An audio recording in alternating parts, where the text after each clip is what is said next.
Yo chat, how's it going?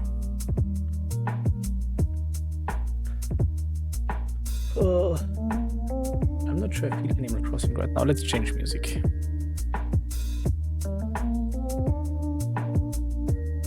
Oh hey, Bemeister. Thanks for following. I saw that you just followed earlier. Let me wait. I'm on like 3% brain power right now.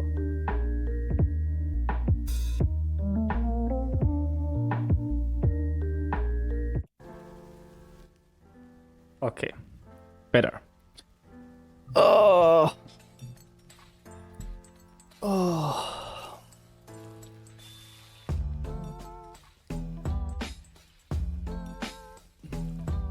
Yo, sicher nicht. Nice to see you.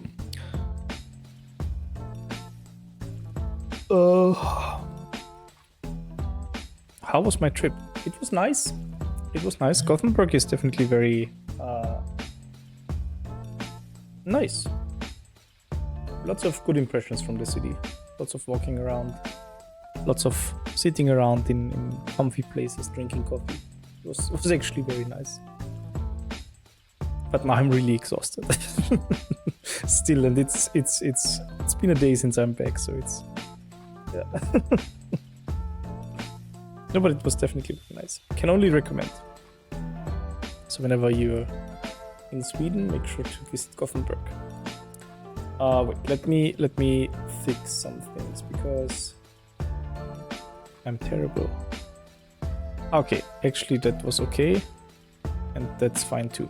So my plan for today is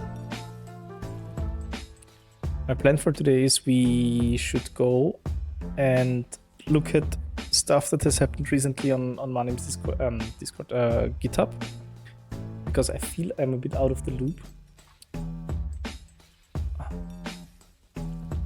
Nice lines on the background. Thank you. You will not be surprised to hear that I've made those with Manim. And so So the plan is I'll do some playing around with GitHub, looking at stuff that's happened recently. Maybe fix a bug or two, and then I'll change things up and we'll go back to gaming. I feel like we haven't done that in a while, which is not actually true because the last stream I did we played a lot of GeoGuessr in the end, if I remember correctly, which was pretty fun. So we'll see what we'll actually do today. We'll see. Let's start with I'll open up GitHub, I guess.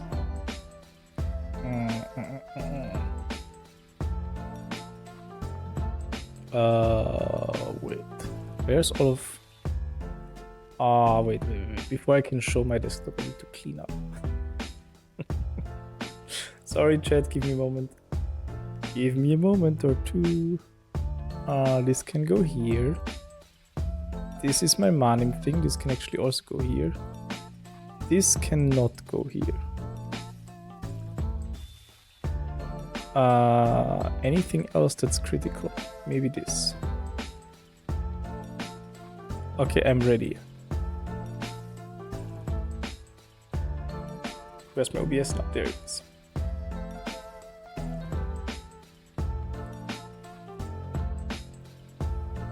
Wait, am I even in the correct category?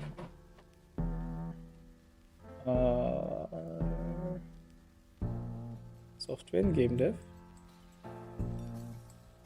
True. Yes, it is. Okay. Yeah, sorry, chat. I kind of feel I'm not sure. I feel really confused, more than usual.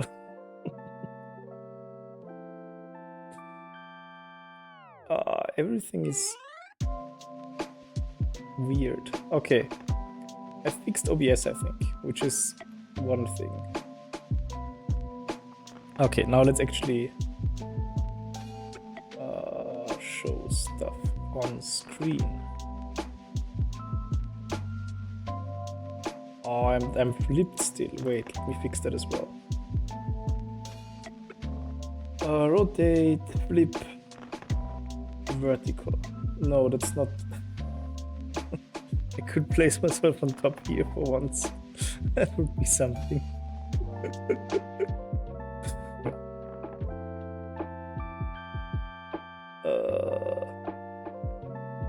Let me fix that. Transform, flip, horizontal. Now we have it. I exported Manim MP4 file so small. I mean, MP4 generally is not a particularly bad format, I would say. If you, I mean, it always is the question compared to what do you think they are small. If you compare them to like the GIF output, then yeah, that always wins, but that's not too hard. GIF in the end basically is just a stacked up sequence of PNGs, more or less. And MP4s are much more sophisticated in the sense that they don't store every frame separately, but they have like a set of control frames which they store in full, and then in between they only store like the differences. And that's usually much smaller and more efficient to store than the full file. But that's an effect that you can see basically in not just for Manim, it's basically for all of the things. And if you want a more sophisticated answer than that, I'm not sure I can give one. I'm not an expert on all of the precise parameters that Manim uses with FFmpeg and the encodings that are chosen. I'm not too sure about that. It works reasonably well most of the time.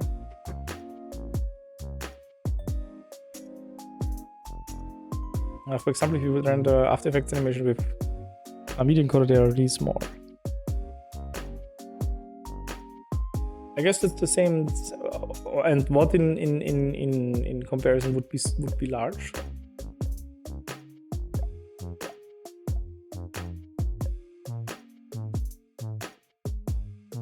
Manim renders are small. Yeah. Ah, and you mean the After Effects would be large?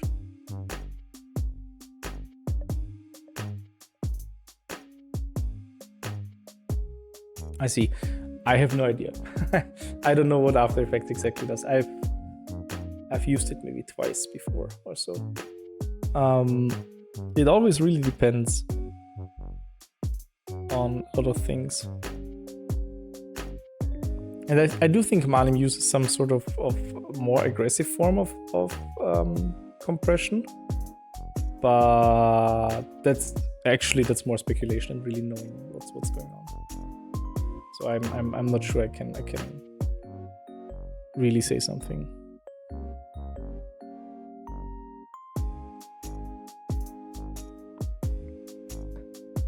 We have had some reports recently in our Discord though, that I think whenever you upload an animation, let me actually fix this as well. Oh, it's correct. Whenever you upload an animation made with Manim to, I think, Twitter in particular, then the compression always gets worse by quite a substantial amount, and I'm not sure why that happens actually. It's possible that you have to play with the parameters, because where does it even happen? Scene file writer. Yeah, that's the file where all of the weird stuff happens. And with weird stuff, I mean the calls to FFmpeg. Yeah, there you go. Wait, can you even read this? I gotta increase one more. Oh wait, that's really large. You should be able to read this already. So basically, there are two FFmpeg commands that run in the default case. The one is the one that actually creates the partial movie file, so the small segments, which is like one animation each, and the other one which simply merges them all together. I think this one is the concat one, which is the one that merges them together. And on the other hand,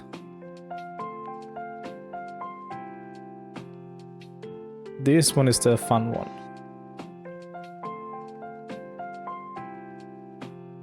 Wait, no, wait. That's actually... That's the one that combines all of them. Yeah.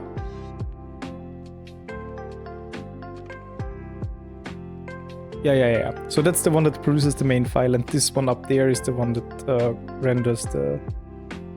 Where was it?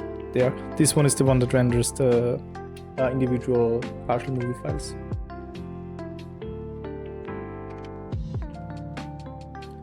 This should actually wait for a stream. Wait, this is also compile files. I'm really confused right now.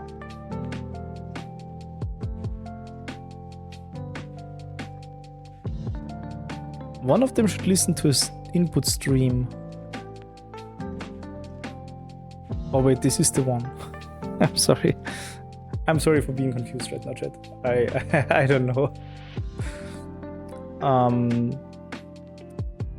This is the one that actually...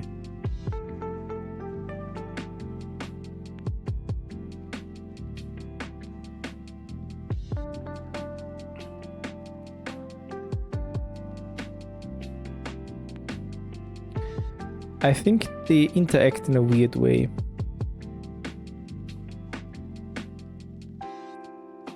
Let me check. FFmpeg binary. There are like 2 instances where it is called. Oh no, there are 3. Wait, that might explain it. Open movie pipe. Yeah. Okay. So I'm not completely stupid. This is the one that the FFmpeg call that renders the individual movie files. And then this down here, why are there 2 of those? There's one that's called combine files. And then there's one that's combined to movie, which uses combined files. The second one is just for the sound that's being added. Now I understand. Yeah. Okay. Yeah, I should have maybe read that these are the sound encoding options. Okay, so I'm stupid. Forgive me, chat. So 3 calls of FFmpeg are more multiple calls, but 3 layers, so to say. One layer which generates the partial movie files, one layer which generates which pieces them together and concatenates them, and one layer which adds the sound. And that's the 3 calls of FFmpeg that usually happen. Well, 3 layers, of course, of FFmpeg. Yeah, okay, that makes more sense. I've never really looked into how the audio works, but there has been recently some interest on the Discord server because Prismox is building a plugin which you can use to like make automatic TTS in your animations, which is fun, I guess. Not really something that I would personally use. I'm comfortable with having my voice on stuff that I produce, but it can be very helpful in a lot of contexts actually. And it's not something I would categorically not use. Like I'm sure there are actually use cases. All right, so that's staring at some code. Great. Let's see. Wait, do my keylines work today? No. Oh. Let's quickly check.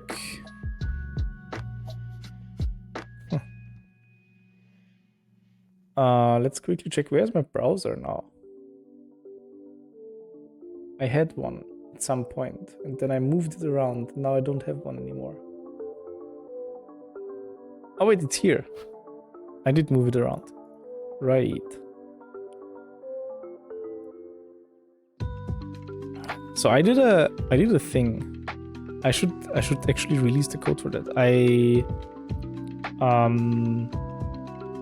put together an animation that shows the Barnsley fern, which is one of the, I don't know, I just like the idea of how it looks. I'll show you. Wait. I'll actually show you the rendered file because it's more fun. I just need to get a finder for that. Where's my file? Fern. There it is.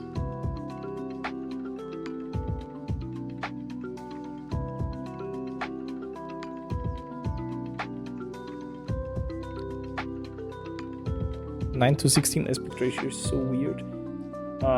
So look at this chat.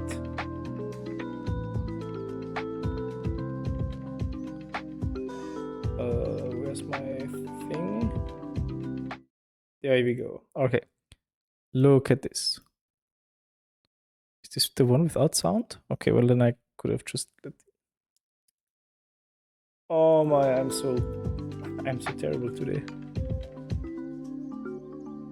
So you draw a point, and then you have a set of rules, like these 4 equations, which correspond to one rule each, and basically you iterate and draw more and more points.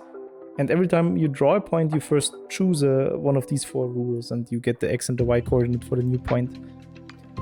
And you choose these based on probabilities. So actually the first rule is chosen 1% of the time, the second one 85% of the time, and 7% and 7%, which amounts to 100% in total. And then you draw points according to the rule. So this was the first rule that was chosen, generates the new point. And then you repeat. So first point, second point again chosen. This was the 4th rule, second rule, third rule, second rule again, the 4th rule again, and so on and so forth. And this happens for a while. And if you repeat this, and I mean not like 10 times, but in this animation that I produced, it repeats it for, I think, 20,000 times. Then something very interesting happens. An actual fern starts to emerge, namely. Look at this. So if you do it like really a lot, then this happens. These points that you form actually form a shape. It's a self-referential, a self-similar set. And you can even see actually what the rules do really. I didn't manage to properly translate this in the short video, but I think the fun thing is whenever you choose one of these, the yellow or the purple rule, basically the point that you generate is in this right fern, in this right leaf over here, or in this left leaf over here. And every time you choose the blue rule, you basically propagate the point that you have one layer further up. You can actually observe this in the... Sorry, this goes over here. You can actually observe this in the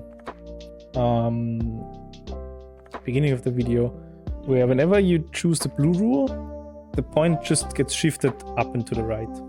And this is basically one leaf further. So this was one leaf further. Then you have the purple one, blue one is chosen, one leaf further. Yellow one is chosen, one leaf further again. Purple one leaf further, and so on and so on. And this continues. And well, if you do this sufficiently often, then this thing starts to emerge. The first rule actually is kind of useless. It just generates... It just generates this red part over here. How do you choose the rules? I didn't at all. It's a well-known thing actually. I just had the thing open here. You can read all about it here. And thank you. It's good to hear that you like it. So the Barnsley fern is one of these. If you ever get into fractal geometry and stuff, then this is one of the examples that kind of jumps at you. And essentially, it's well, the idea behind it is really not that complicated. You take these 2 base sets that you have down there, and then you generate some rule that shifts them, or that propagates them all across this structure here. I mean, actually coming up with something like that is not that easy, but with something like this given, you can actually modify the rules quite easily and generate differently looking ferns.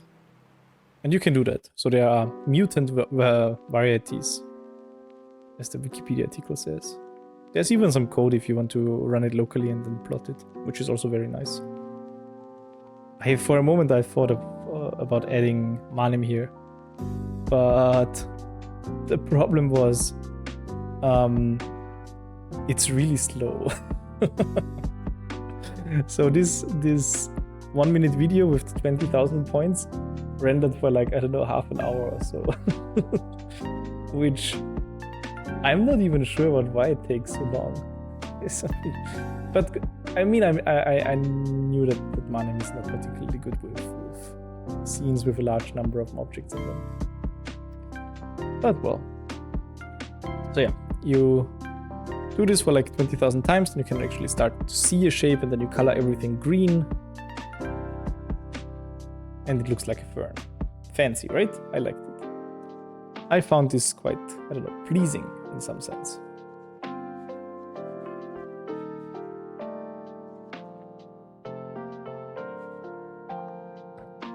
So yeah, someone has asked me about the code, and I should actually package this up and release it probably.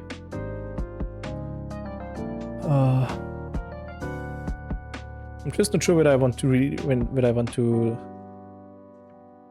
publish everything or whether I just. I mean, I can probably. It's not like I. At this point, if you've watched the stream, you can basically, I don't know, type everything anyways. Just pause the stream in the correct moment and you have all the code. No, I'll just publish this as a gist and then add it to the description of the video. Let's do that quickly because otherwise I'll forget about it. So how does the gist thing work? I always forget.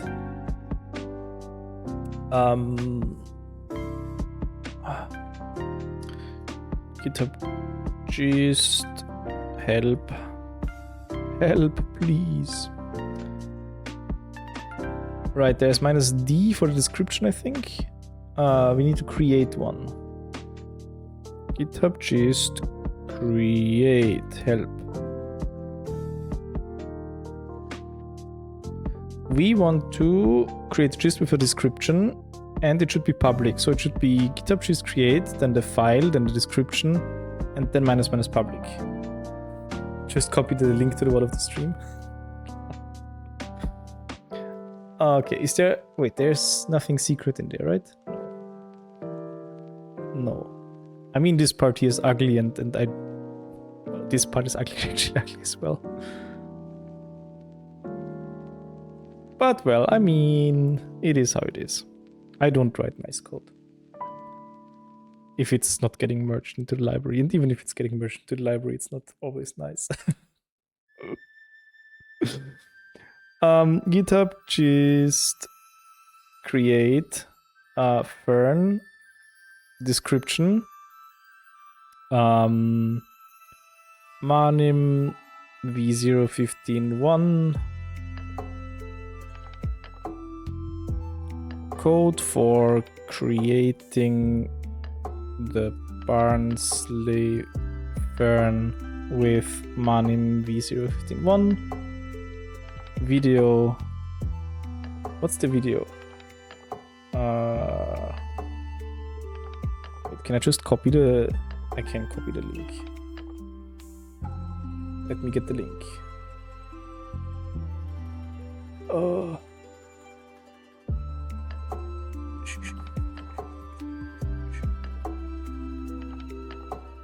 I hate the interface for YouTube Shorts. I'm not sure why I still try to produce some.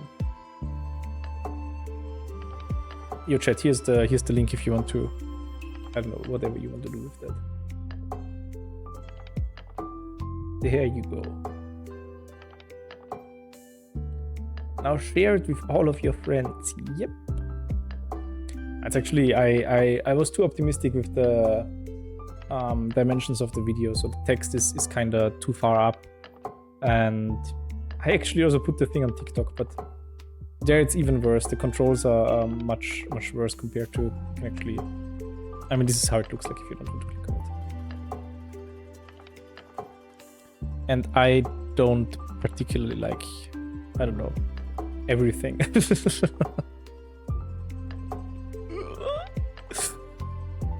Oh well.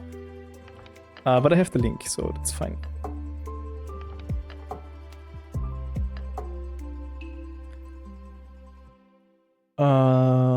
Video, this thing.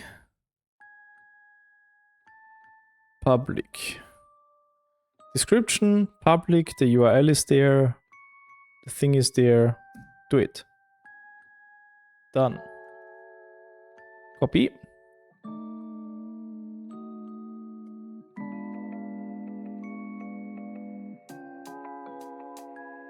Looking at it.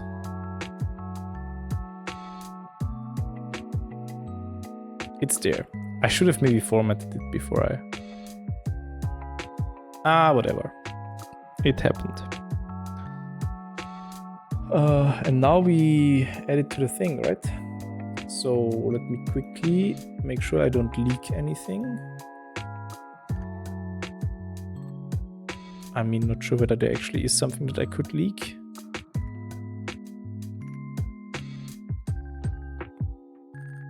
The number of subscribers, for example, that has to be kept a secret.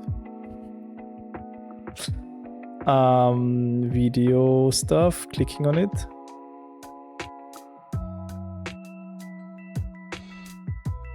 Edit.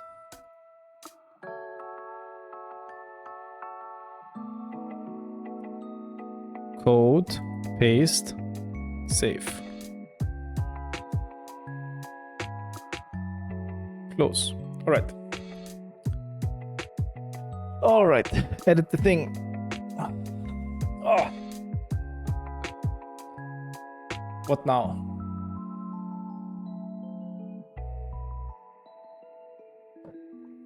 We still need to look at things actually.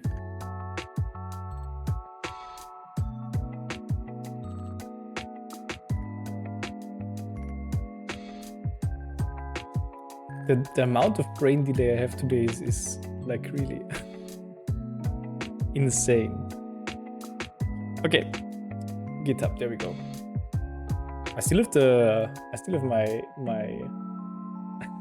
have my image editing thing open because I added a new emote after the last stream where I just wanted to check briefly. That how things work. And we finished this one pull request, which took us like, I don't know, 3 hours. Maybe it was just 2, but it was too long anyways. So now there's a pain emote, which seems appropriate.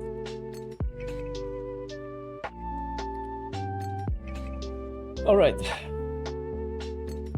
So what do we look at?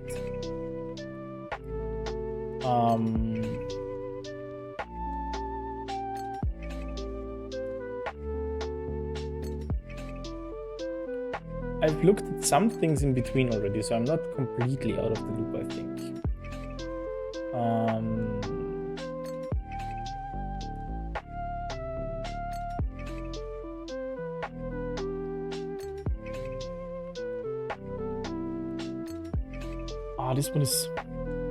This one actually I have.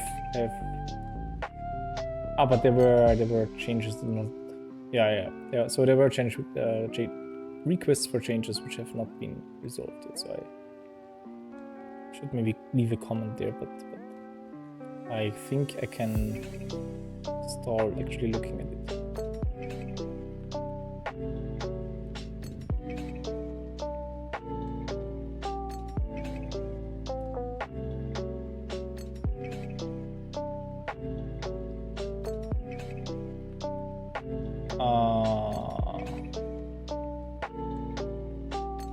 This change enables users to specify X and Y axis tip with tip height configs of arrows tips. This function was previously unavailable but was documented with access number addresses. Really?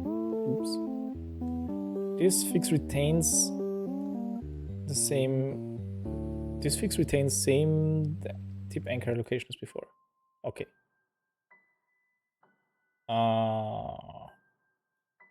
Be right back. Sure. Maybe I'll actually switch to gaming soon because I'm not sure how productive I am right now looking at this.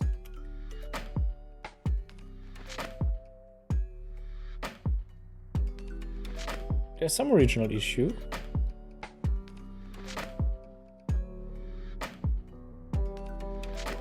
Yes.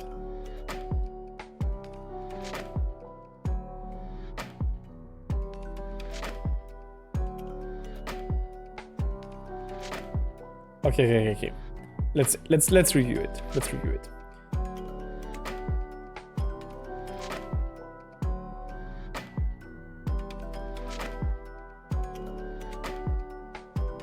Okay. So if the x-axis config and the y-axis config contain information about the tips, then now this is propagated correctly, it seems. Let's check the changes that they've made. So add tip has tip is none, tip shape, tip length, tip width. Aha! And that start is false. And tip, okay, so tip width is now actually also propagated throughout. Create tip also has the tip width in there now.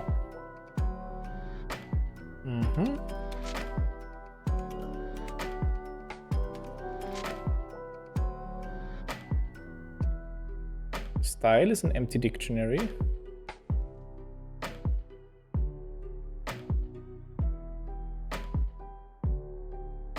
If tip shape is none, then the tip shape is the default tip shape. And if it's the so okay. So if it is the default tip shape, the triangle afterwards, and the width is none, then we get the default tip length. Is there a method for getting the default tip length? These tippable vectorized objects are actually, the implementation of those is so weird. I would love if there was a PR some time ago which actually substantially improved how tips and tippable objects worked, but yeah, that never got merged, unfortunately. The work was never finished, and so we still have the same situation.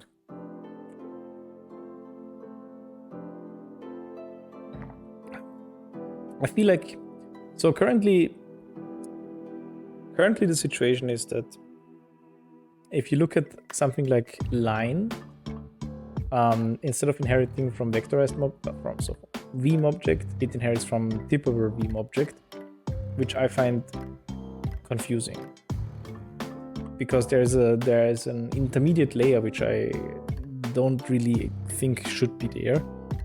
Personally, I'd much rather see that all of these basic objects simply inherit from vectorized object, so from Vim object, and then there should be a second inheritance to this tippable property, because I think that makes sense design-wise. You can, by inheriting from a second class, you can add the functionality of being tippable to some object that you have. It's complete nonsense. If you look at, for example, the inheritance tree for, I don't know, the circle. Circle inherits from arc, inherits from tippable Vim object. So yeah, a circle is tippable for some reason. I mean, the reason is because it's an arc. It's a complete arc, but it seems silly. It wouldn't change afterwards because you would still want arc to be tippable, so circle would still inherit from tippable vectorized object, but still, it's silly that it directly inherits from that right now. And yeah. And besides that, the methods, how things are positioned with the tips and everything, that also seems kind of silly. And I think there's actually a lot that could be simplified. the interface for creating your own tips actually is also difficult and not really easy to use, I feel. So if you want to, I don't know, it's just weird. I kind of wish there was a cleaner interface to tips in the end, I guess. But well, maybe one day.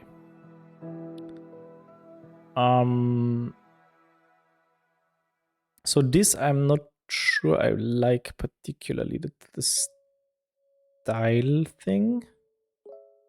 Ah, okay. And it's simply updated there. Okay, that's fine then. So style is empty at first, and then it's gradually updated with more properties. And otherwise, it was just defined down here. And then it merges all of the self to tip style. Okay, that's perfectly fine. There's a default arrow tip with constant question mark. Is this a new constant? No, it must have been there before. Weird. Ah, because it's actually the length as well. I dislike all of these constants, to be honest, because there's no reasonable way of changing them other than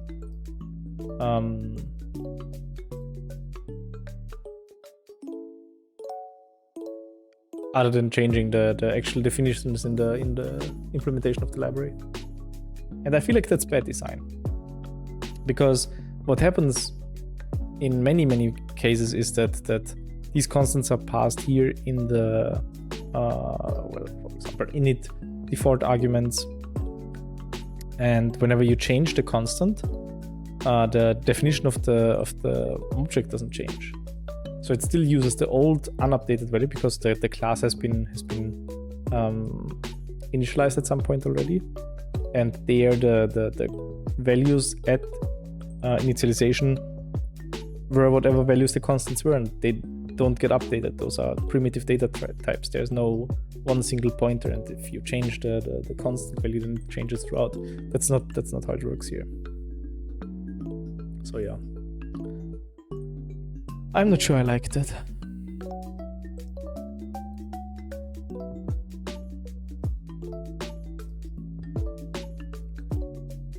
Okay, and then it stretches to fit both the width and the height.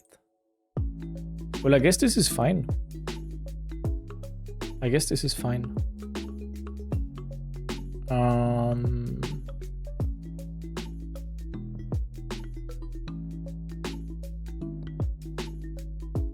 Number line has default arrow tip length, okay.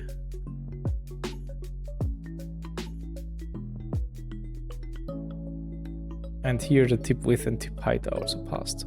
Okay, that makes sense.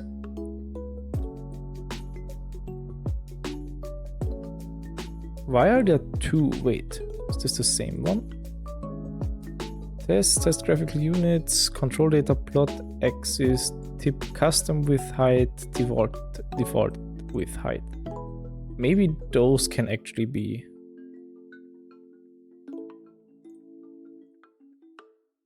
I think these can be combined to a single test.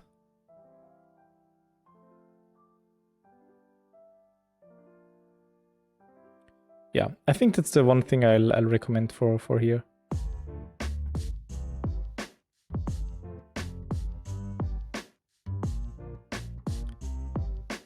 Should we provide the code as well? I think we can, right?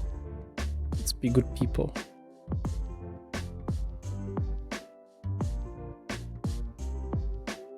Wait, cancel. Yep. Let's take all of this stuff. Write a suggestion.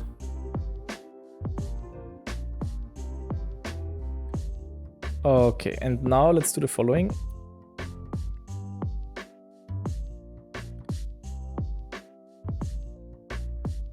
Wait, does it make sense to split that actually? How large are these files? 4 and 5 KB.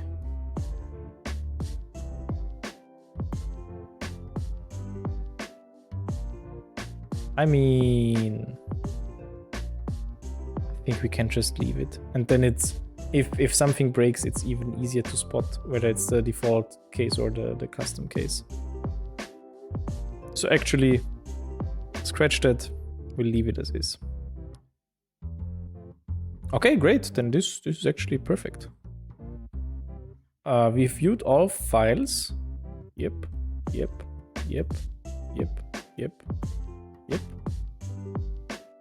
We approve. Thank you very much for your contribution. And sorry for the late reply. I think this is good to go as is. I'll leave it open for a little while longer in case any other dev wants to comment on it. But otherwise, this will be merged soon. No further action required on your end. Smiley. Approve. Done.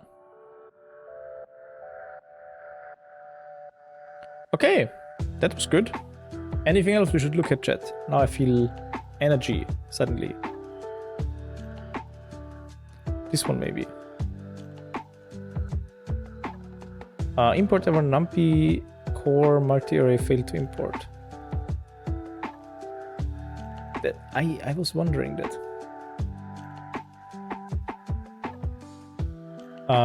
So basically, this guy says, recently I noticed lots of people have this bug when they were trying to run the Manim project.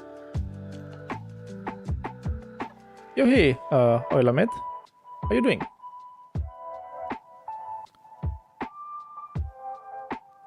I did a little bit search and it turns out this error is due to the NumPy version. I was kind of confused about this comment. Because I can't remember that I've ever seen that error. Let's actually check on the Discord. I'm curious now.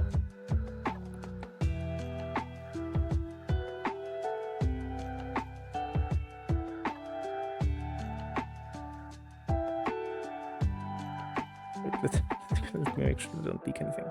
So how are you doing, Oilamate? Anything exciting happening?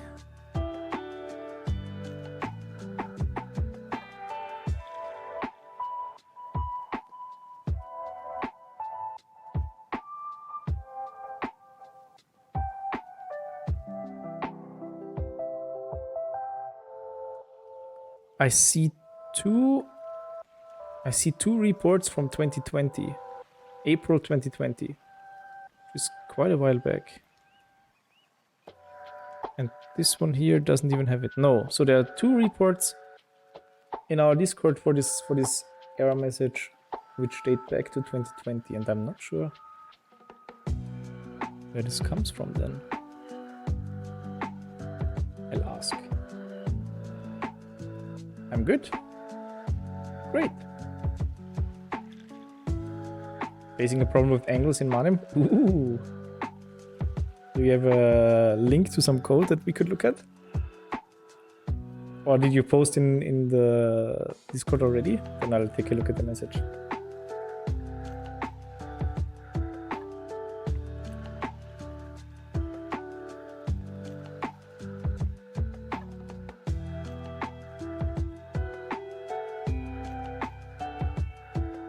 Hello and thank you for your contribution. I was wondering. I'm not sure I've ever seen this error reported anywhere. And also just checked our Discord. Two occurrences. I've asked my question in Discord too? Okay. Then I'll check it out in a moment. Give me a second. Two occurrences checked our Discord, where this appeared in April 2020. Twice.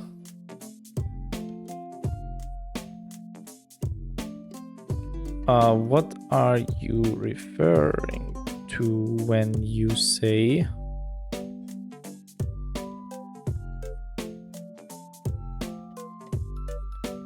copy,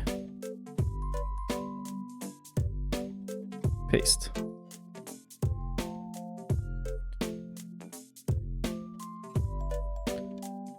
And let's tag the guy just to make sure that he gets a notification.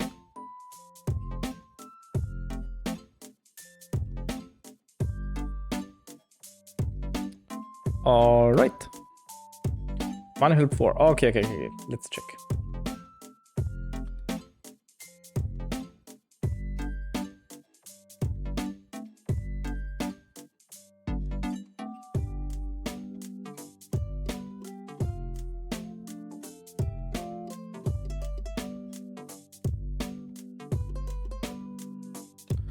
I should expand on that maybe a little bit. Practically, when installing Anim, it should only install versions of NumPy that are compatible with the project, which is why I am somewhat confused. Smile. Okay.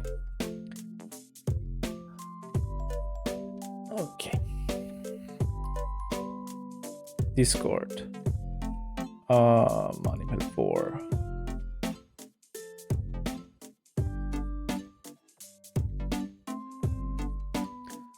What's happening?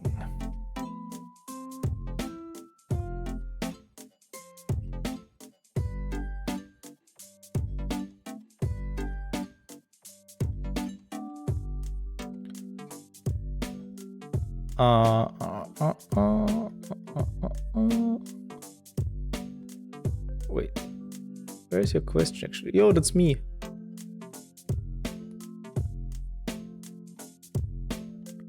How can I adjust the angle between the two lines? What are you trying to do? Aha. So that's the angle, but that's the wrong one. I see.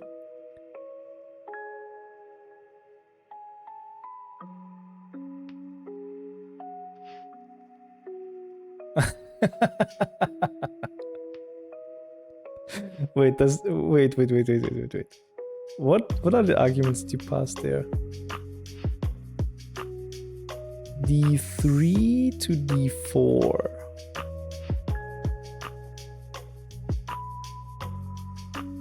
And this one is D5 to D4. Okay, so you're measuring towards the pointed thing.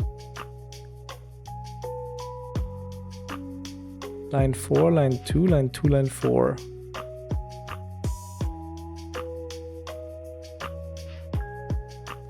Okay. Okay. Use quadrant.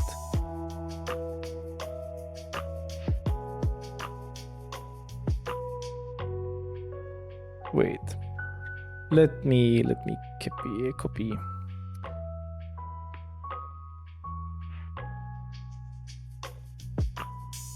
Cap. No kappa. Where's my file? There it is. Okay, Anglox. Let's see whether we have the same behavior locally, but I would be surprised if not. Manim QMP example Anglox. Let's go.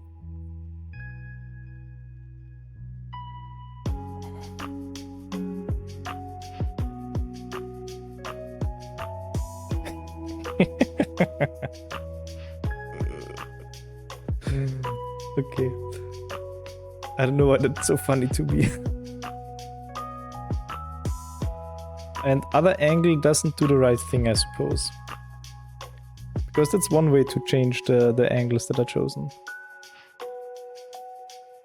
Yeah, that's not really what you want. That's not really what you want. Yo, thanks for following.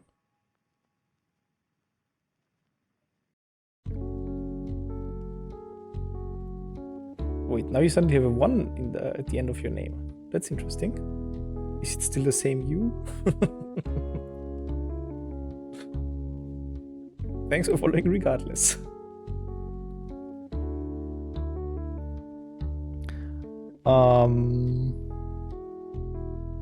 Question is, why does he think we want that one? I think that's the angry class doing something interesting. So other angle is the wrong thing.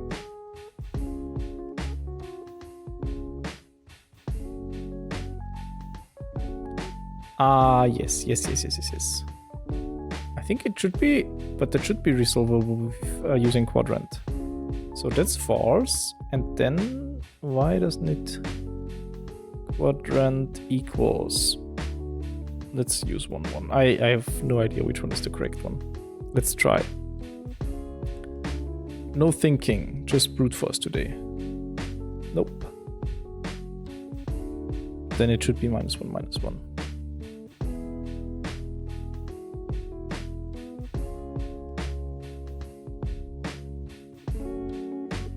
There we go.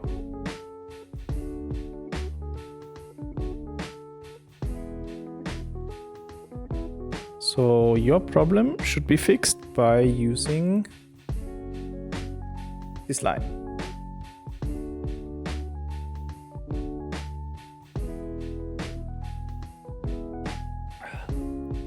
Thanks so much, Jan. You're welcome. No worries. Thanks for stopping by. And wait, that's actually interesting now. You're chatting. Wait. Is my chat outdated?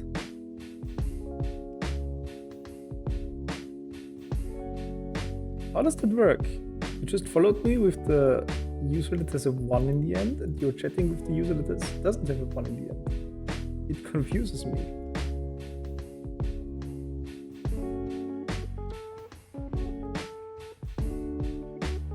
I'm best. Oh, thank you.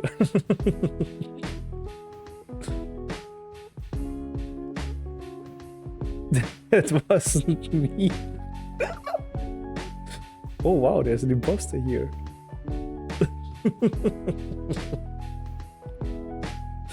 That's funny.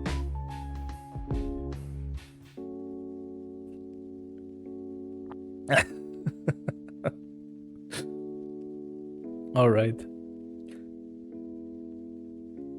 Everyone wants Euler's name apparently. It seems like it. I was assuming for sure that it was you, just because of, well, timing and stuff, but apparently not, which actually is more interesting. All right, good. So we fixed one additional thing. There was a thing that I wanted to do like a long time ago already. I think it should be possible to specify an angle by specifying 3 points. Because right now I feel like it's silly that you have to do this weird stuff all the time. So maybe I should. Maybe that's a fun feature actually. I think it's not too complicated. Maybe it's a good first issue actually. So how would it need to work? There should be like a method which constructs the corresponding lines and then it automatically uses the right angles. When I read the documentation of angles, I found arc and angle.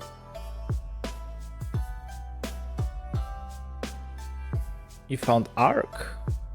Really? In which context did you see arc? I mean, there's some options. Actually, I can open the documentation myself. There we go. Docs.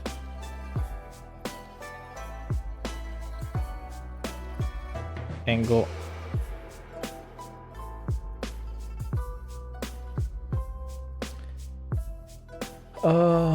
Circular arc or elbow type object representing an angle of 2 lines. Right. And it's kind of confusing. It actually has to be lines right there. But well, it is how it is. What happens if the lines don't... What does angle do if the lines don't intersect, actually? I've never thought about that.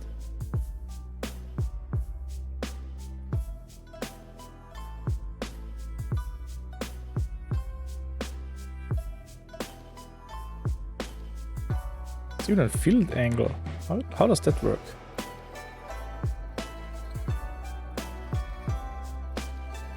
Jeez, we have complicated examples in our documentation. Wow.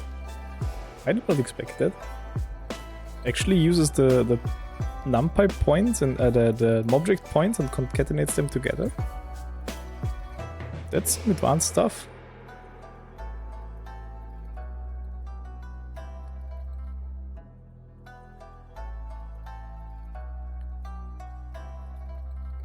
Anyhow, what I would like to see is an example for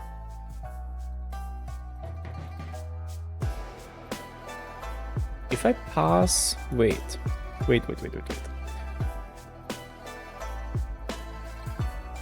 I misuse your code now.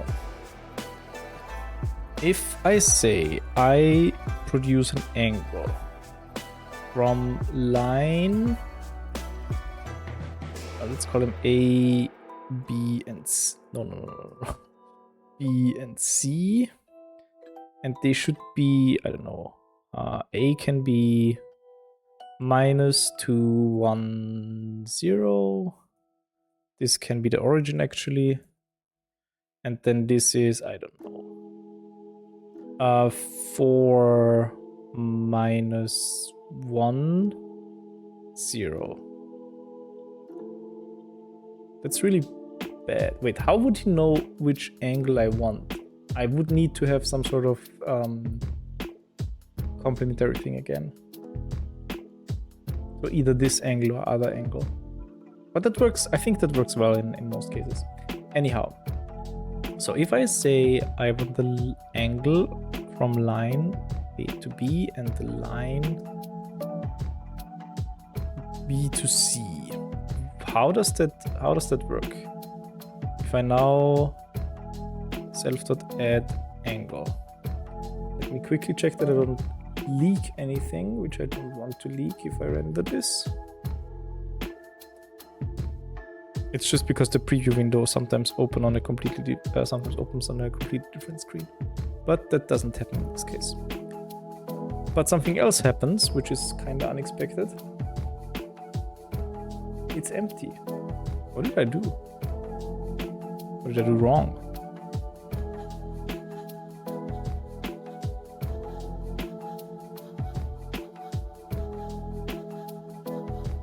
Why doesn't it do anything?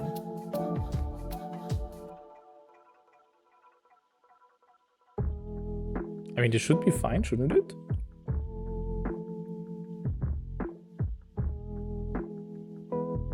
Is it the color?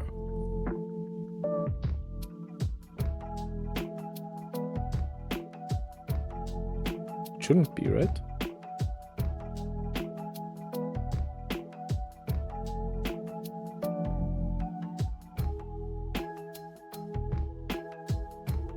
How about animating it? Yeah, but that shouldn't be necessary.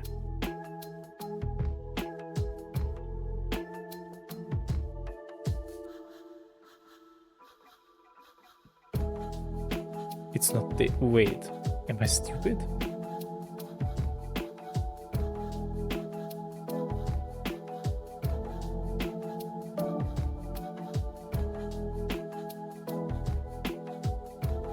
There must be something really obvious that I'm doing wrong right now, because otherwise it would work. Where's my thing? Is the radius 0? Do you have to set the default radius? No. Are you...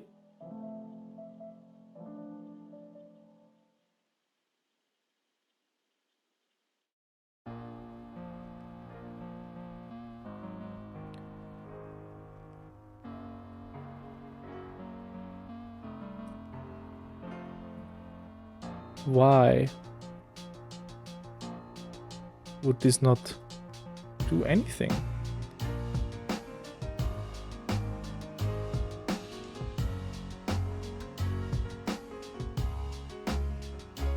I don't think I need to have this in any. I mean, this would be extremely weird. What's happening if I do that?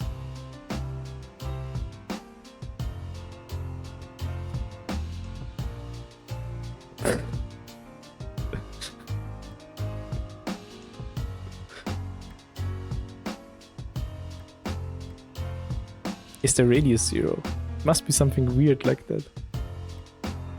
The radius was actually 0. Why do I have to set the radius? Is this really does it really default to 0?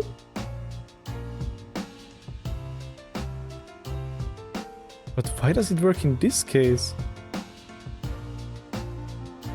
Wait. How is the radius determined?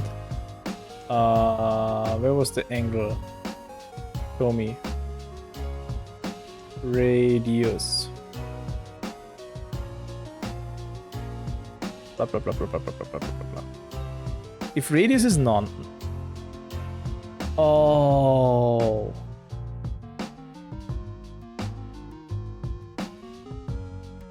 Yeah, that's weird.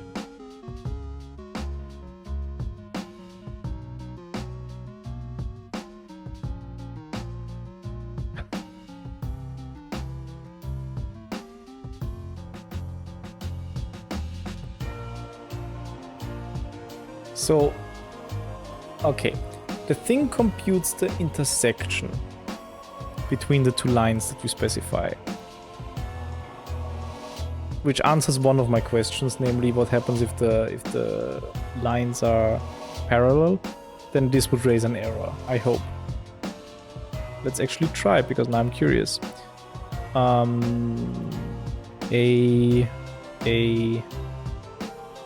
Kind of boring line. No, probably the line will complain about that, won't it? Yeah. Ah, the lines are parallel. There's no unique intersection point. I would have thought the line already complains when I do that, but okay. Let's go for it.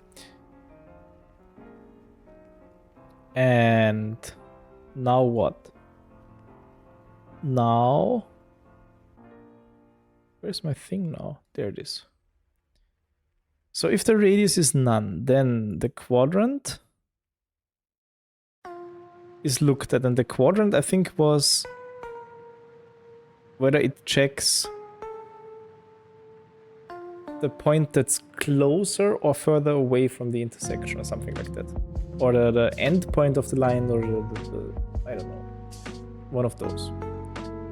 If the quadrant is 1, then it takes the distance from the end of the line to the intersection point. Otherwise, it takes the distance from the start to the intersection point. Okay.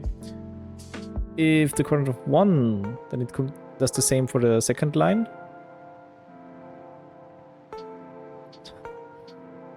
And then... okay, and then there are some arbitrary numbers. If the minimum of the distances from the intersection point to the special points at the end of the lines is less than 0.6, the radius is set as 2/3 times the minimum of these two. And in our case, this was 0 because the way I constructed the line was such that the end point was at the same time the intersection point. So these distances here yielded 0, which means that this here is 0, and 2/3 times 0 is, well, still 0. Okay, so that's actually funny. That should be... that's almost worth an issue. Because that's not particularly natural as well. And otherwise it's fixed at 0.4. Okay, so if the line is long enough, or if the distance is long enough, then this is simply... okay, it kind of makes sense. It kind of makes sense.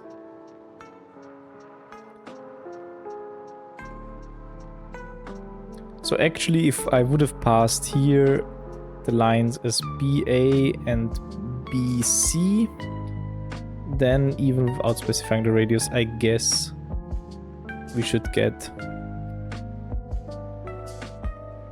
an angle. Yeah, then it works. Okay, and I can still control whether I want the lower part of the angle or the upper one if I pass other angle equals true. I feel like we should have probably named this something more mathematical, like, I don't know, complementary angle or something like that. But okay, other angle it is. It is how it is. Yeah, that works. Okay.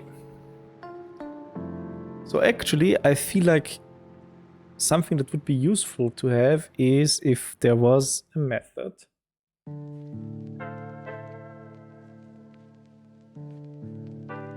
from 3 points, A, B, C, which returns an angle between lines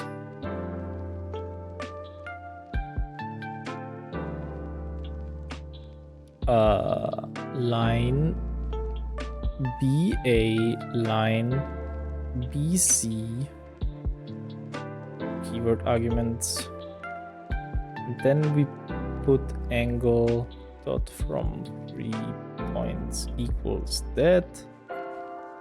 Class method from 3 points. Do I need to decorate it like that? Probably.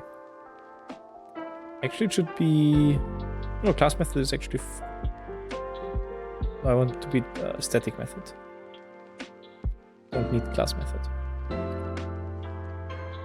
And then there are our 3 points, and then actually it should just work that I say angle equals, remove that part, angle dot from 3 points. Oh,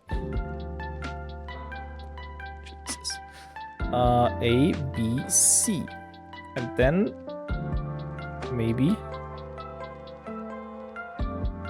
yeah, and then it creates the angle through the 3 given points. I feel like that would be a nice addition to the angle object, because I know that people struggle with that all the time.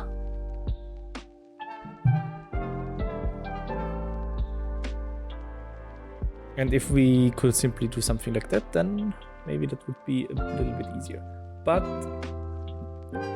let's actually, I'll make an issue for that, because I don't want to implement this myself right now. It should be documented properly, but I feel like that's a good first issue if someone wants to pick up contributing at some point.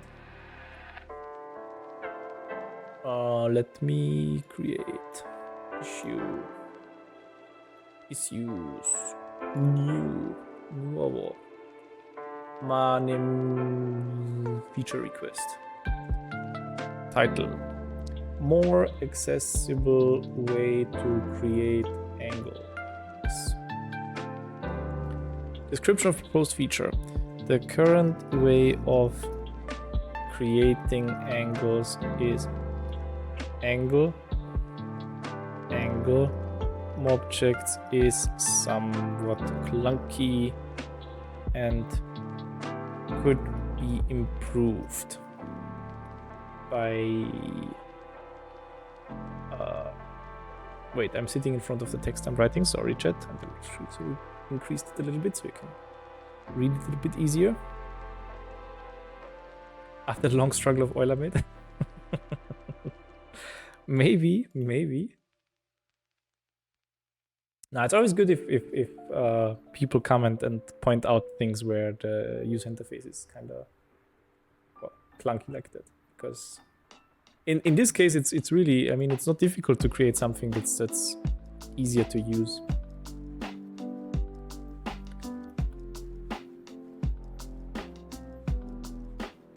Although in your case, wait, why did it show?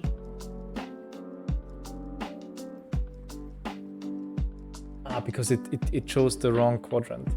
But if you specify the lines in the way that the endpoints always at the end, then it should always create the correct angle, I think. And could be improved. One way of doing so would be the introduction of a new class, of a new static method, angle.from 3 points, which takes in 3 points, and creates one of the 2 possible angles.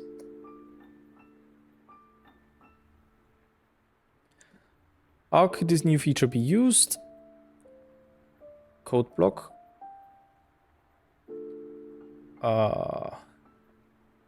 Angle from 3 points. A, B, C. A equals and B dot array blah blah B C.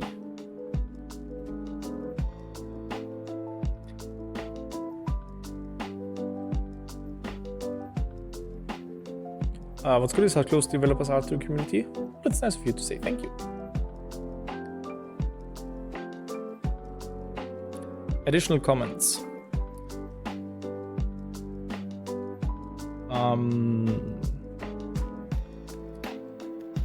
The implementation might look something like this.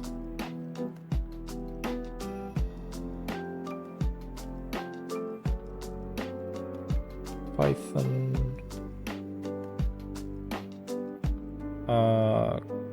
static method.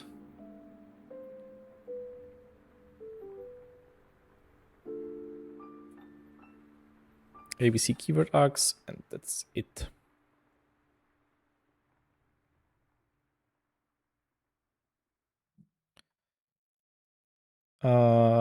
Documentation and tests have to be written though.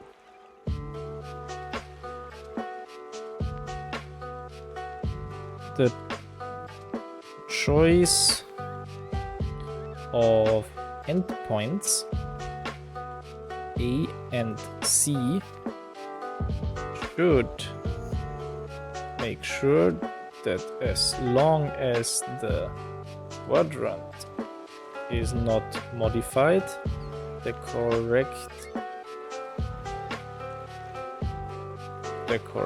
angle or its complement are constructed. Documentation and tests have to be written though. Okay, that should be it. New feature. This is something that I think is a good first issue. And that's it. Submit.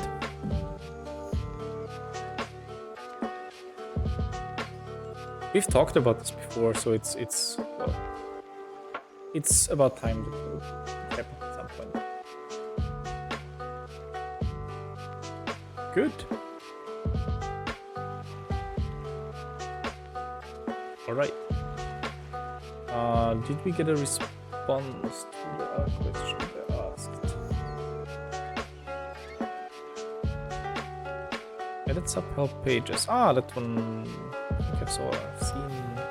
This was this already, right? Yep.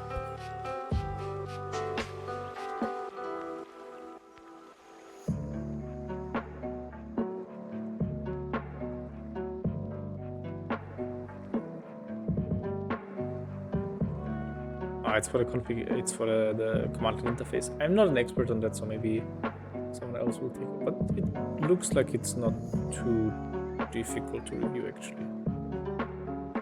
So maybe I'll give it a day or two, and if nobody looked at it, we'll still do it. There was one PR that was closed recently, which I thought was the same. This one. but this has lots of files changed actually.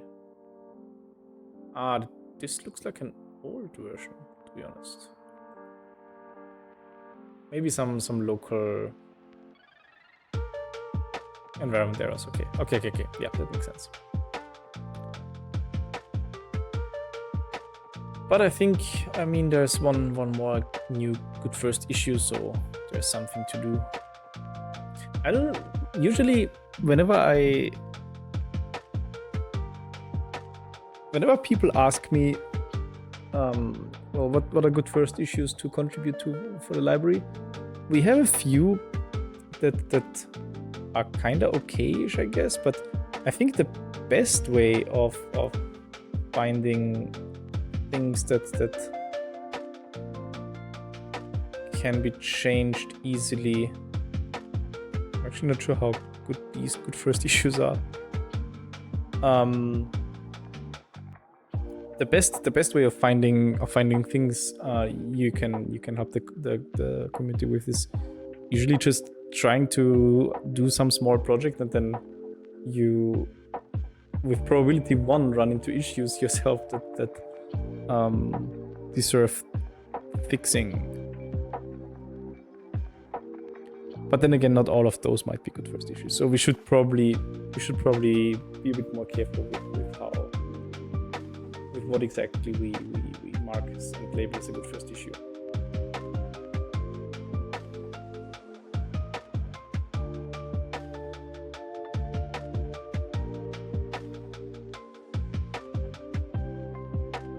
Yeah, we'll see.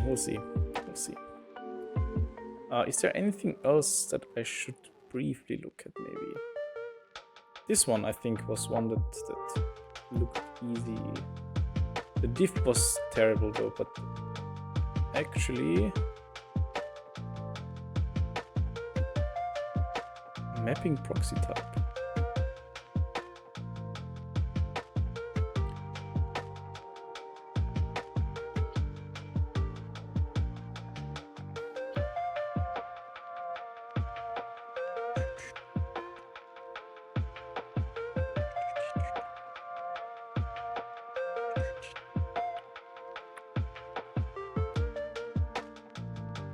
I think you're writing a book about Manim? No. I don't think that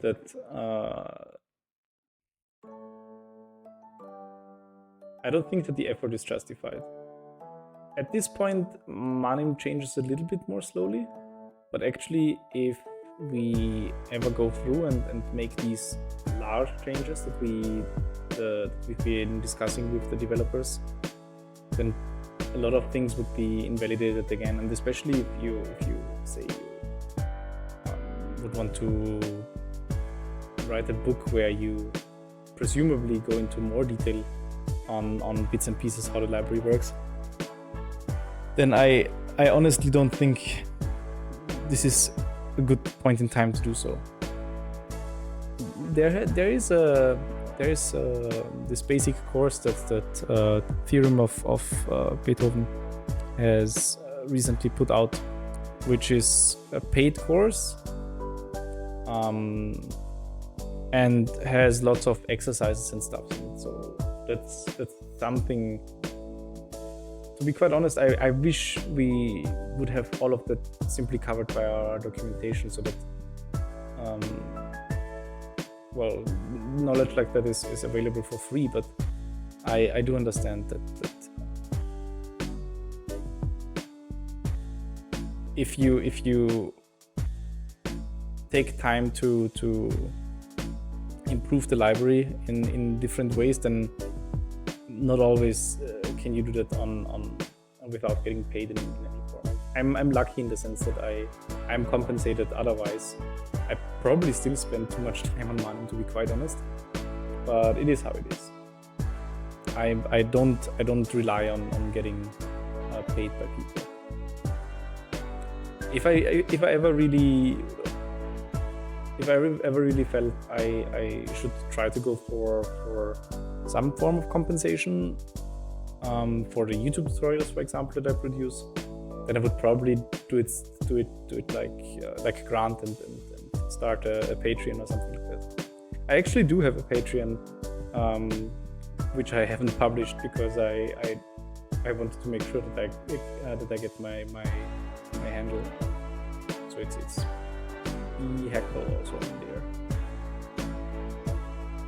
But yeah, I don't intend to make it public in any written form or announcement anytime soon. I just wanted to have it reserved in case I ever do. But actually, I'm close to. I'm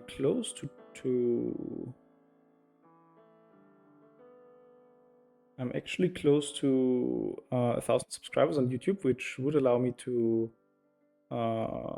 apply for a partnership, which is nice, I guess.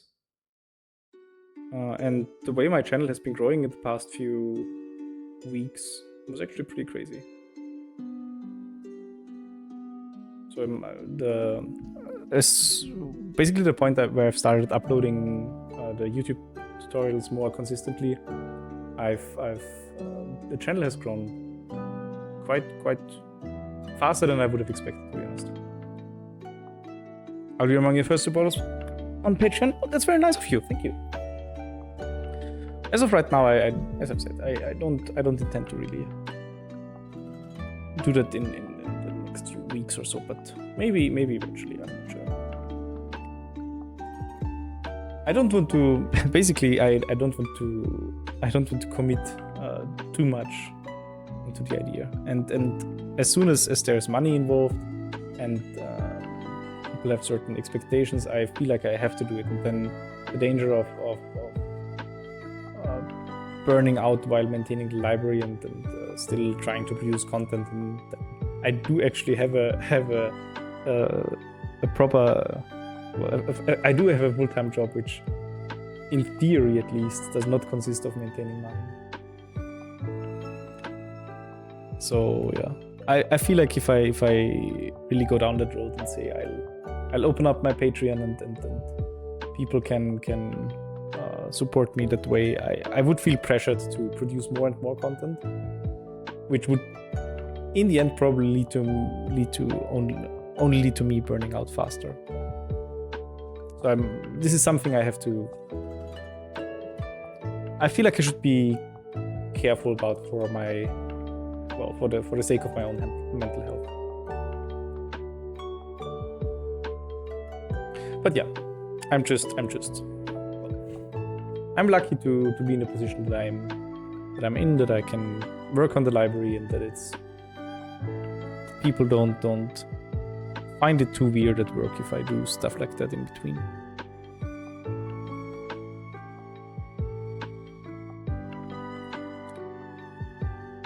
Anyhow, I think I'll review this because this actually doesn't seem terrible to review, and there's lots of tests and stuff, so that's actually quite nice. And then I'll probably stop the mining part of the stream for today.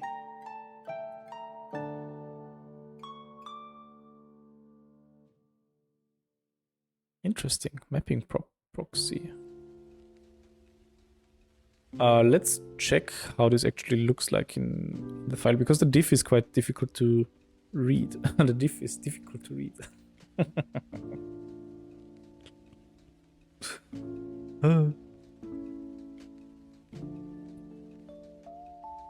So what's this PR? 2674. GitHub PR checkout 2674.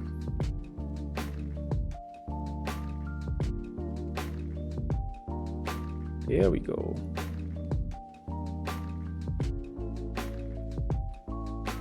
And what was the file? Was that functions or something like that? Simple functions. Simple functions. Okay, so as far as I understand, this file has been completely rewritten. And actually not rewritten, it just documented and typed.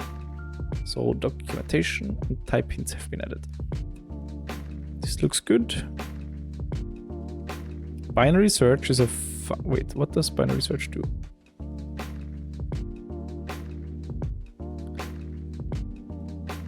that's a bad one sentence example, so I feel like that should be performs numerical binary search to determine the input to function between the bounds given, the output's target to within tolerance, blah blah.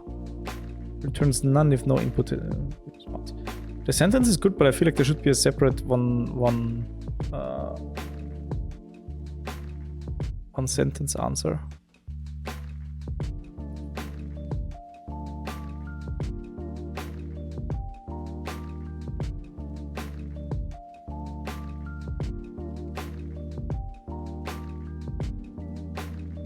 Oh, can we not actually test this?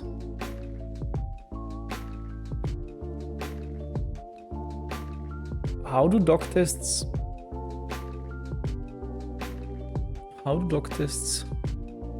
wait, how stable is that numerically?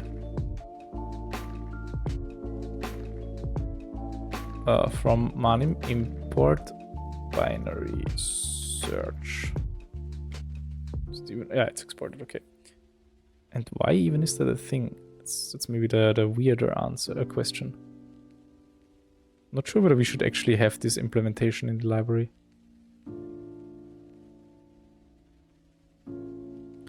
Let's check and see what happens if we run this.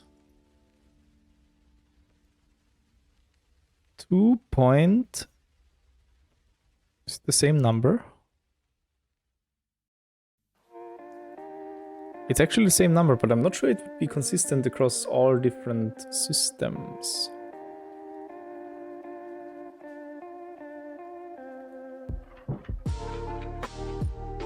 I mean, this could be rewritten.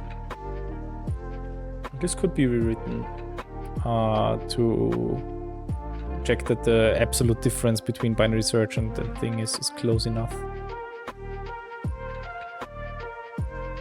And then it would actually also be tested. Which again, I'm not sure that we actually should do and want, but...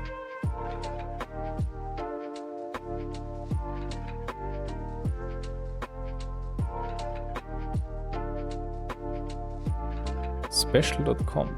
Wait, where is special from? Ah, SciPy, okay. So Manim uses SciPy's binomial coefficient. Interesting. Clip. That is used in some... I feel like these tests should actually be tests.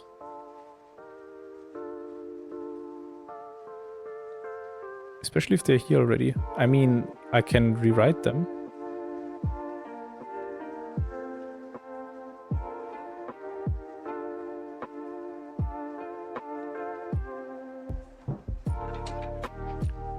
This I would probably rewrite a little bit differently, but let's do it one step at a time.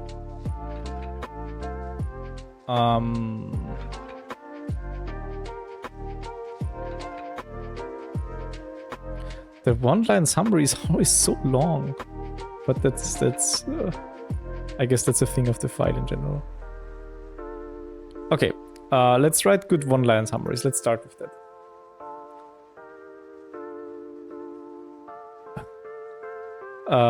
Should we just call it, should the one-line summary just be binary search algorithm?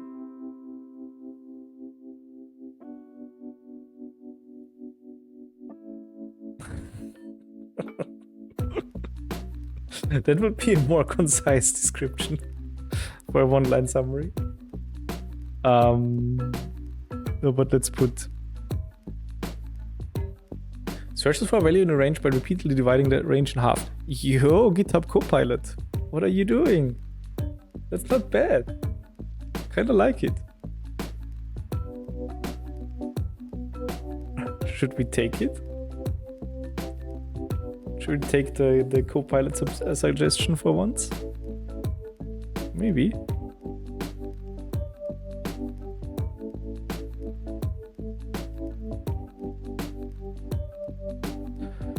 To be more precise, performs numerical binary search to determine the input to function between the bounds given, output's target to within tolerance, default of 0.0001. Returns none if no input can be found within the bounds. I mean, it's fine. Much better. Okay, and the actual examples, I would probably write a little bit different.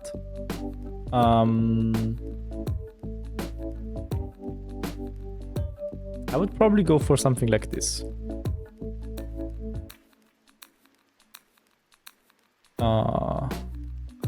Consider the polynomial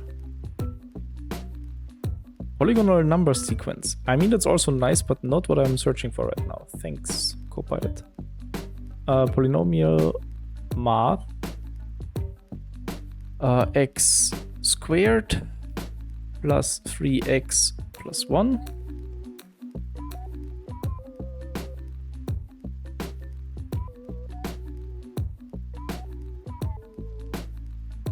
Wait, what? How can 2 be a solution? Wait, what? Oh, the right-hand side can be specified with target where we search for a target value of math 11.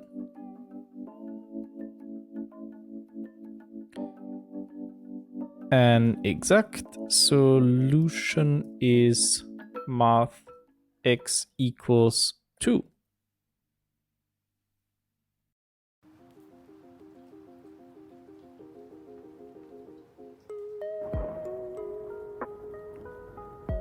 And both of these search in the interval from 0 to 5.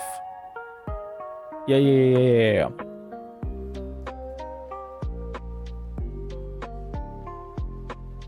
Okay, and now we can do something like this. We actually test the value. Solution equals this thing, and then we say absolute value of solution minus 2 is less than 0.0001. Is that the default? Yes. 1e minus 4. I mean, we can even go for the scientific notation. 1e minus 4. And then the return should be true. And then we do it again, but with a different precision. This solution equals... Should we maybe specify the precision? The tolerance. Tolerance equals thing. How many... Don't I see? Wait. 89, it's fine. I have VS Code zoomed so large that I can't see the column I'm currently in. I can't see the line length. It confused me. Then we assert solution. Absolute value of solution minus 2 is less than 0.01.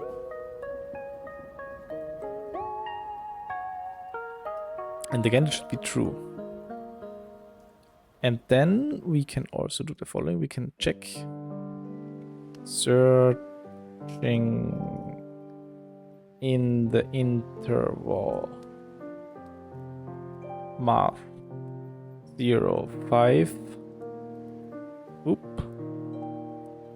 for a target value of math 71 does not yield solution. Same thing. And this time we simply check that this is none, and then again true. Nice.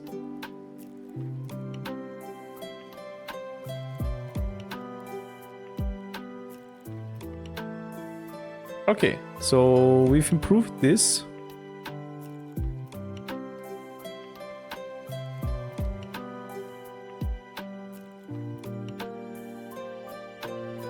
The number, the binomial coefficient, and choose K without any formatting. And then I don't think we need to say anything else. Oh, maybe we can do the math thing here. Math.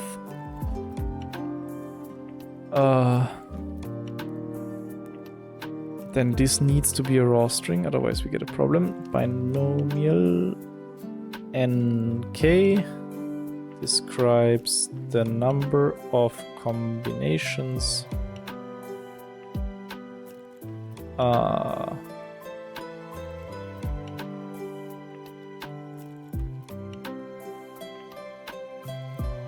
number of possible choices of math k elements from a set of... Yo, Copilot again. Copilot is working hard to be the MVP in this stream. Okay, save.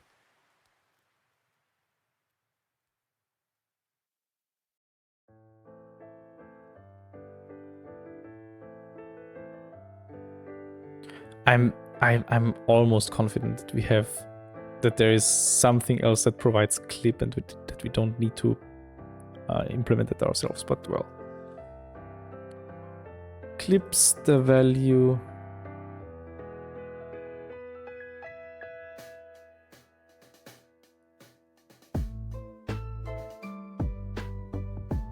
Clips a to the value, to the interval min a, max a?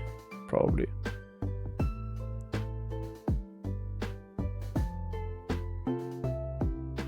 Yeah, that's fine.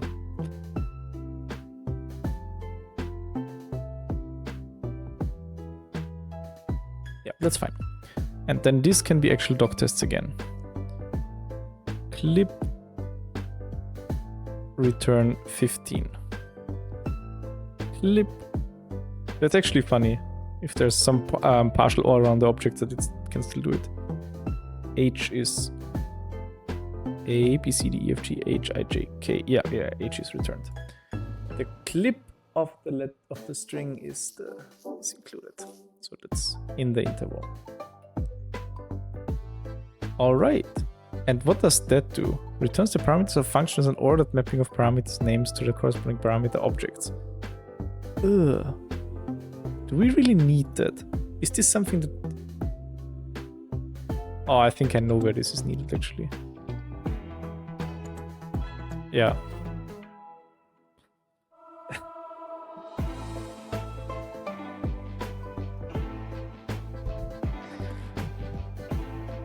This is because the design of updater functions is weird.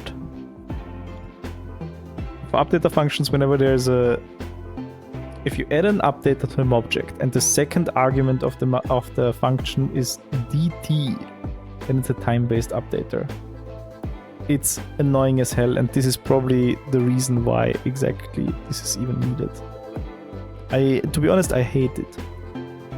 I hate that the method is treated differently depending on how the second parameter is called. This is simply bad design.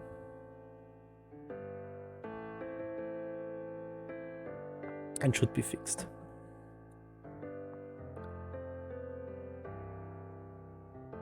But it's typed correctly. Oh, but those are not typed. Wait. Should these be typed? Does Python have a type for something that's comparable? Is it comparable?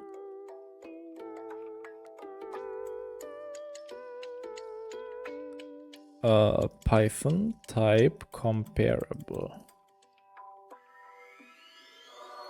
How can I hint that? Yeah, exactly that.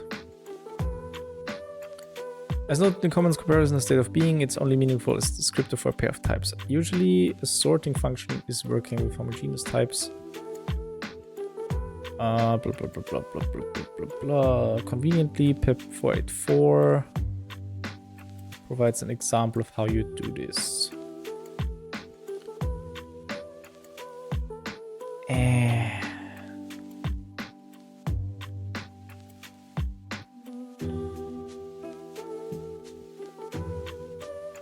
I really don't like that. I don't wanna define a custom type that is comparable. Okay, so I guess we don't type it. Kinda sad, but I mean, what are we gonna do?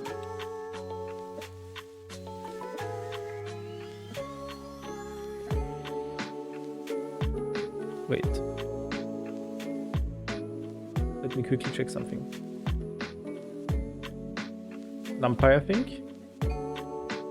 What did I say? I forgot. Or is this in response to that something else has this implemented?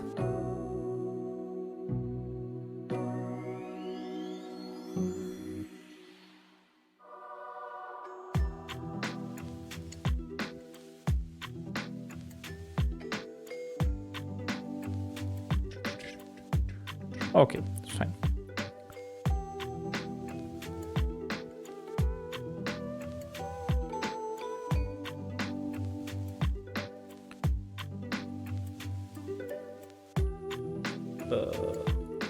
Sorry, sometimes I start and then I forget that I'm actually doing something else.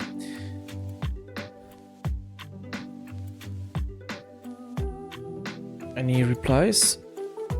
No, wait, it's just a bit larger.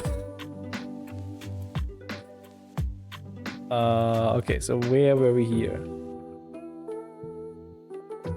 Right, we just leave it.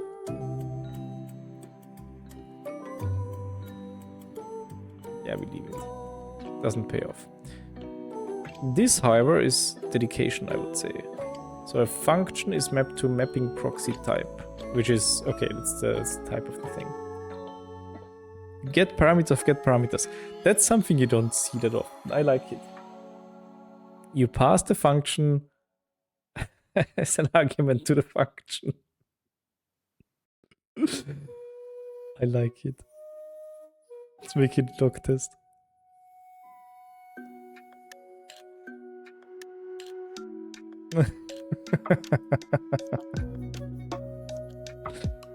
That's great.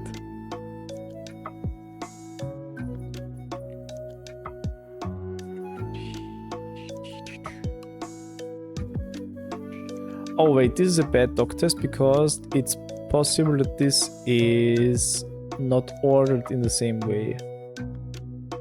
Ah, that's bad. I could tuple and order it. Ordered tuple. What if I just tuple from manim import get parameters. Get parameters of choose. Wait, I should also import choose actually. From manim import choose. Get parameters of choose.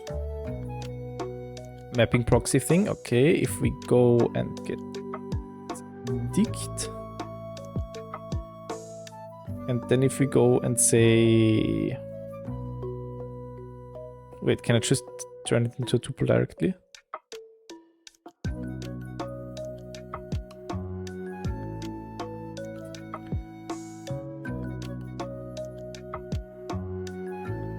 Maybe we turn it into a tuple and then we just check for n and k.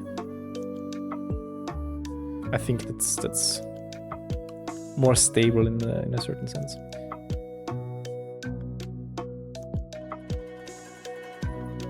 N K. Okay, good. And the sigmoid function, right?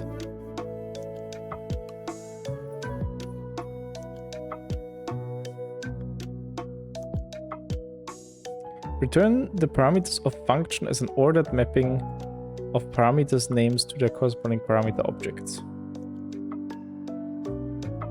I mean, it's a bit long for a one sentence description again, but I mean, I guess it's fine. Returns the output of the logistic function defined as 1 over 1 plus e to the minus x.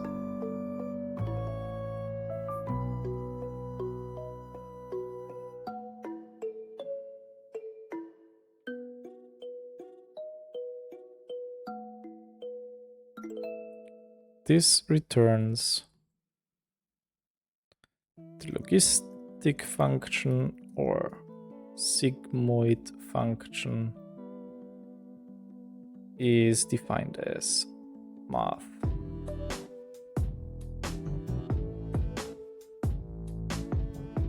Thing R string ruck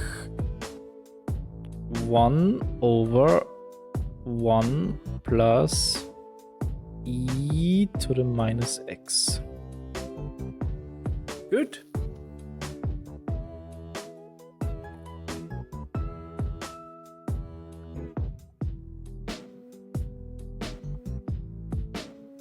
Is this file even included in the documentation tree? Simple functions. Yeah, it is. You trusted simple functions. Okay. I was getting worried for a moment. Doing work that actually never ends up in the documentation. Okay, now the question is, will this pass? I could actually test it. PyTest, doctest, no wait. Yeah, doctest modules. Do it from the root directory. PyTest, doctest modules, manim. Go.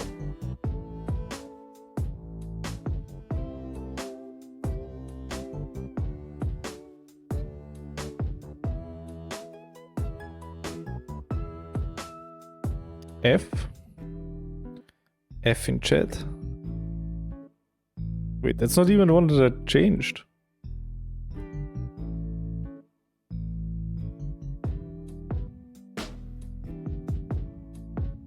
The hell?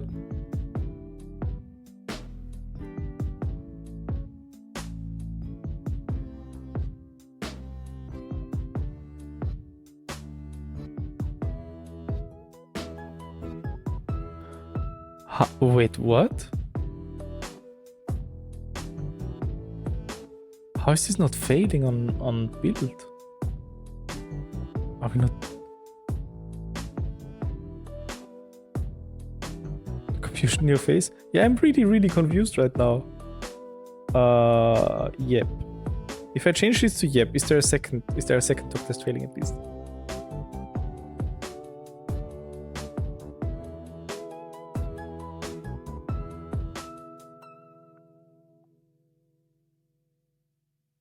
Okay. So this is okay. Do we not test? Doc tests? Would be kind of weird. Where is that from? OpenGL vectorized object.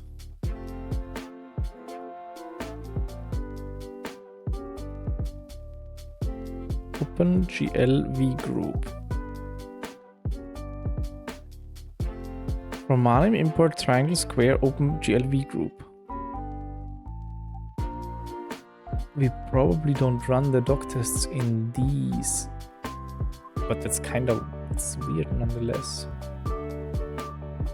Wait, if I change this to from manim.opengl import OpenGL vgroup, does that work?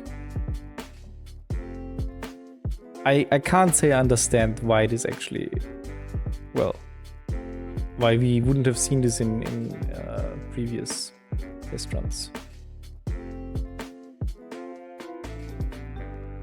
I can't imagine that this failed silently since forever. F. What is it complaining about?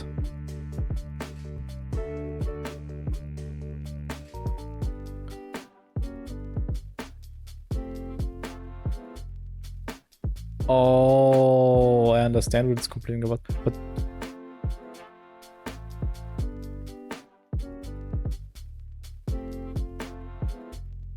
I still don't understand why we wouldn't have noticed this earlier.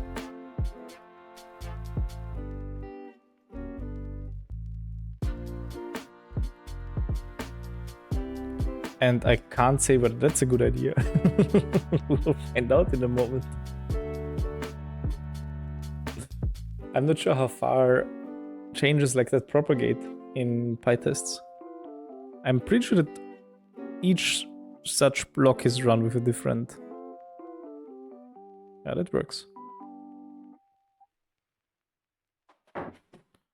That's so weird.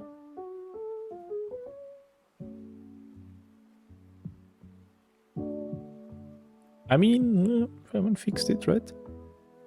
Did I think too much about it? Maybe not. I'll push this. Improved doc strings. Rewrote examples as doc tests. And then this, I'm not sure. Add question mark. Fix question mark. Failing unrelated failing doc test. I have no idea why this fails. I mean, I know why it failed, but I have no idea why we didn't notice it sooner. Because I'm pretty sure, actually, if I check out what our CI does.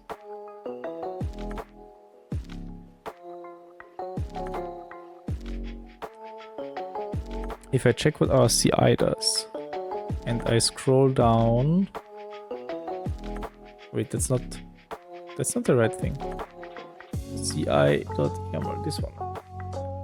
And then go to doc test. Poetry run, PyTest, coverage append, doc test modules. I mean, that explains it. So the OpenGL test was failing since like forever, but we ignore OpenGL files and therefore we never noticed.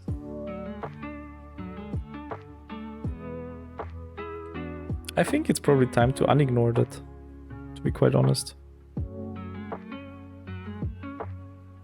Well, anyhow. Not on this PR. Let's push.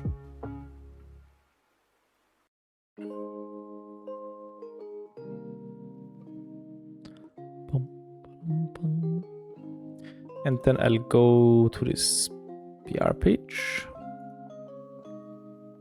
No reply yet. We go to the one where we just did some stuff. This one. And then we say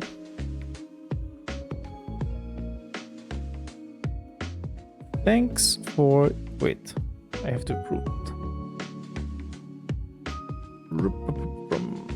I'll approve it and say thanks for your contribution. I've checked your changes and type hints. I'm happy with all of them. I noticed that some of the one-line summaries were a bit long, so I've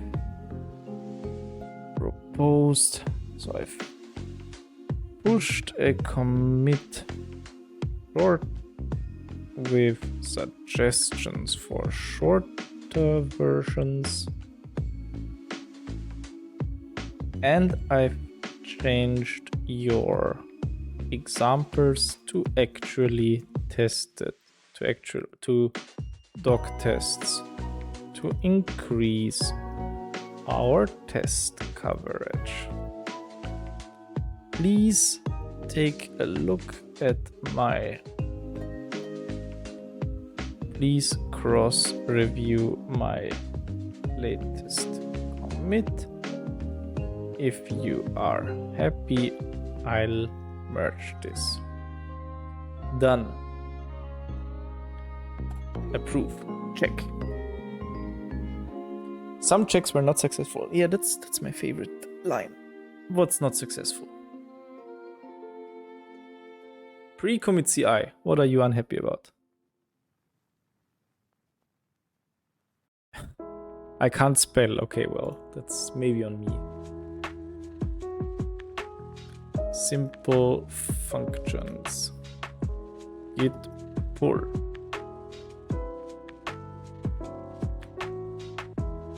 Inverval.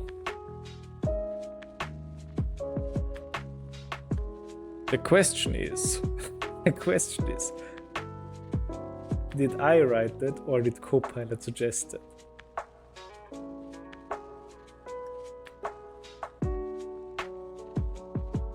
I think it was me actually. It would have been nice to shift the blame on Copilot, but I fear that in this case, fixed typo. I fear that in this case I wouldn't be successful with that. Git push.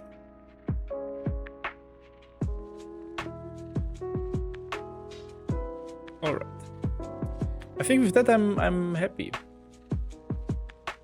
I think with that I'm happy. I don't really want to do anything else.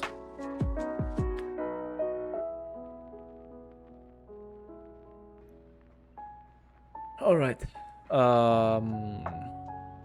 Let me, because this is something that just came up here. Let me actually go here and say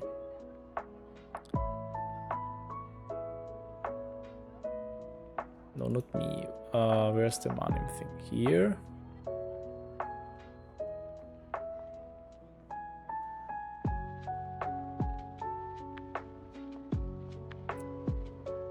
Wait, there was a message in the bot testing channels, I think. You can link to and say that this has been investigated already.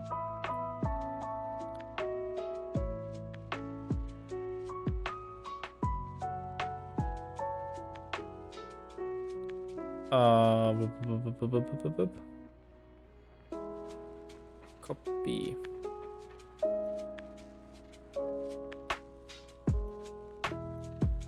I have looked into it a bit.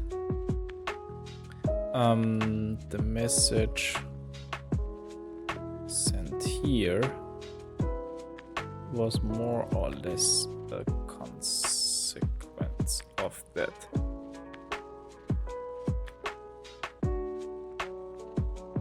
This is some sort.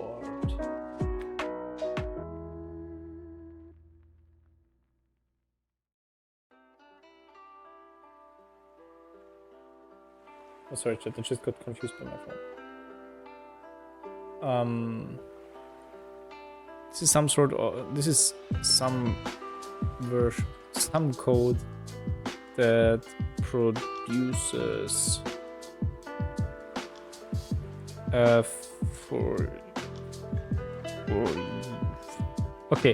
Fourier cycle animation, but it is extremely messy and hard to modify. I guess. Melting. Okay, we just said. Oh, I want the one with the smiling tear. Here. This one, exactly. Okay. Done. I don't want to anymore. Alright, chat, what are we doing now? I feel like we've done enough at this point, so I want to do something else. Check something.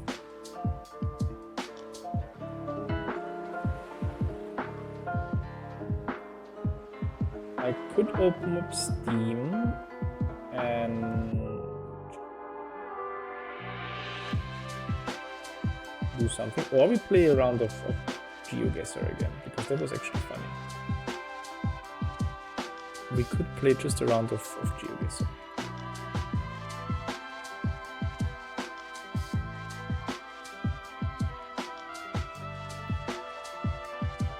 And otherwise, so usually I would play like a round of Slay the Spire, but it's actually late again already.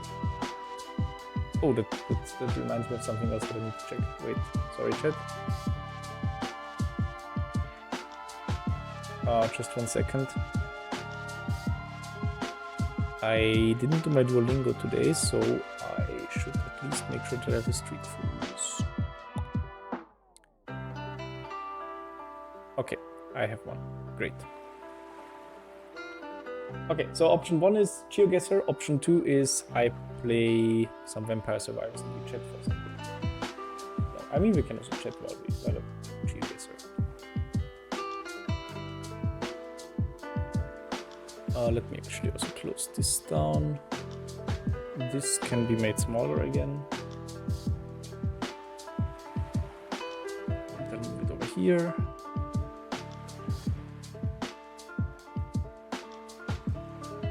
Option 2, let's have some fun. Good choice. So let me Steam. Go on.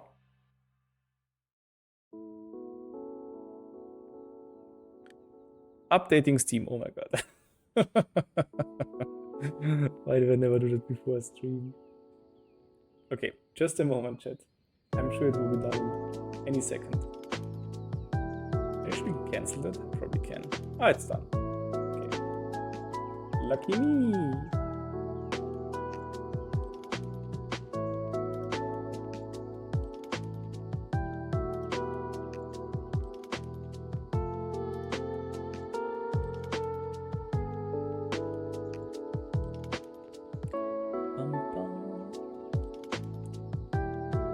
What should be the topic of the next tutorial? I've been thinking about it already, but I'm not sure what I want to do. Last time the thing with interactivity also was more of a, well, I don't know. It's kind of random that we talked about it on stream, and then I decided I want to do this. So I'm not sure what we should produce next.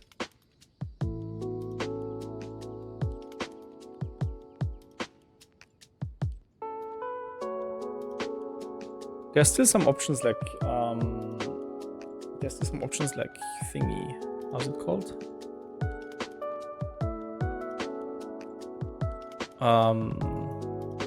Manipulating formulas and stuff. So more LaTeX-y stuff, which I haven't done yet at all.